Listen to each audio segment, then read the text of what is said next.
I believe CrossCode has been flying under the radar, and I've been meaning to play it for far too long. I kinda judged it based off the sorta JRPG visual style, and it was a huge mistake, since that's not the game it is. Instead, CrossCode is a mix between a dungeon explorer, similar to Zelda, and an action RPG. It's also a game in a game, but let's not get ahead of ourselves. CrossCode is impressive, and I'm thrilled to tell you about it. You gotta play it. Let me explain though.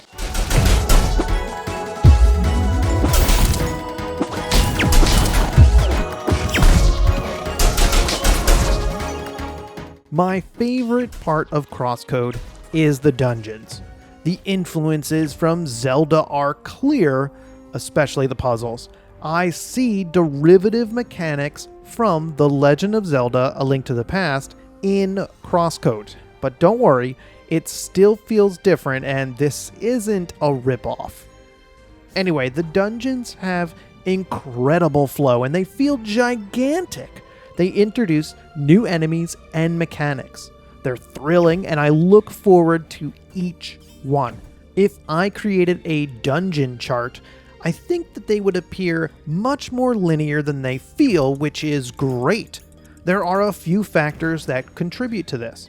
First, the dungeons have multiple levels, and you have to sorta consider the layout. Second, you can choose which locked doors you want to go through first. Having that agency, along with the extra rooms, makes the dungeon seem expansive.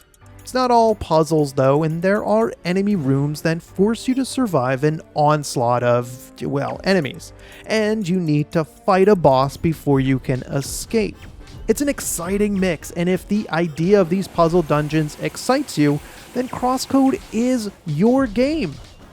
So right now is the best time to mention that if combat isn't your thing, then CrossCode has difficulty sliders that can help. You can choose to lower the damage you take and the enemy attack rate.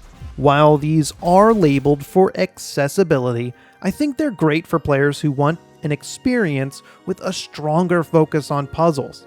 Otherwise, there is a lot of combat, and it is required if you want to progress the game. Okay, moving on to the story, which is complicated. It's a game inside a game.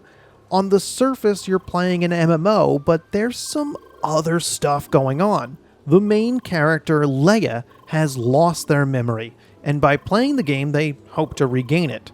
But there's something off. The other scenes are strange.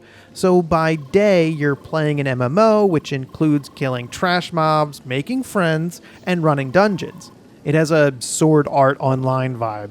Then by night, you log off and have dreams that I wouldn't want to have, almost nightmarish. You're trying to figure it out as much as the character is. Much of the game is the MMO world though, and that's where you're going to be spending most of your time. That includes all the mechanics you expect, like seeing quest givers with question marks over their heads. CrossCode can get away with this because it's not the game you're playing, but the game in the game that has those mechanics. So it's difficult to criticize the game for not innovating on the MMO genre when you're not really playing an MMO. For example, there are a ton of tutorials. They tutorialize the heck out of you, and it's way more than I needed, but I wouldn't be surprised if a real game had those. It's a clever way for the developers to make it feel so familiar to the player.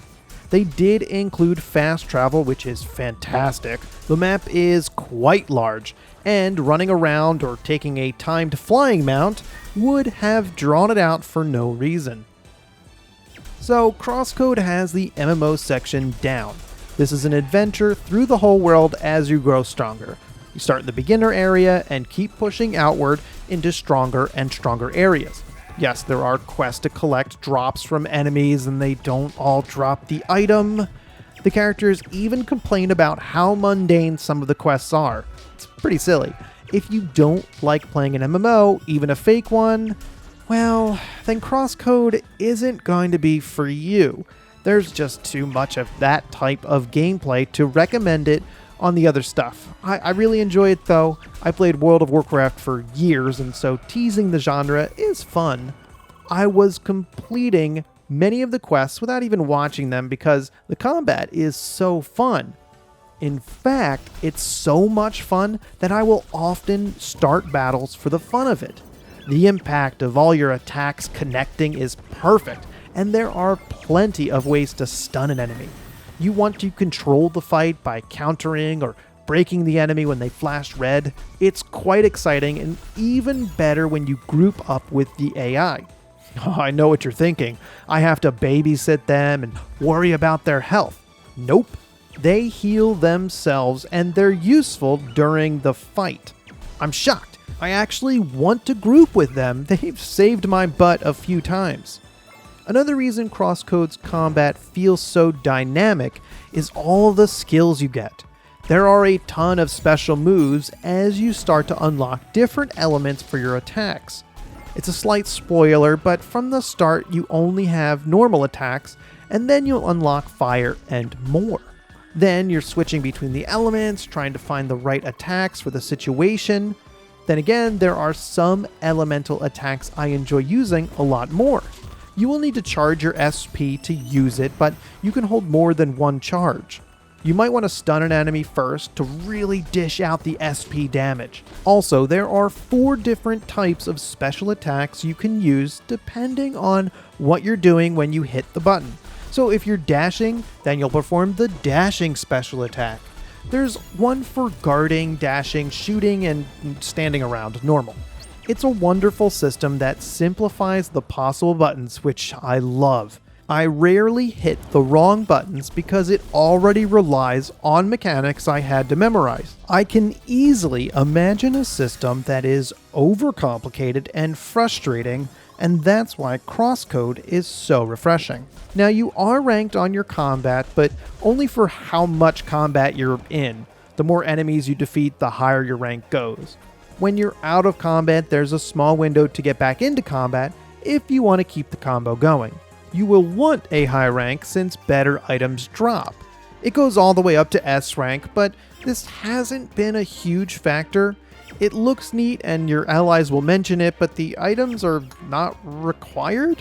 It feels like they left something on the table. Why have all the ranks if it's not going to have a huge impact on the game? Anyway, for each character level, you're given points that you can spend in your circuits. It's a whole plate of spaghetti, and it reminds me of Path of Exile, although it's not as complicated.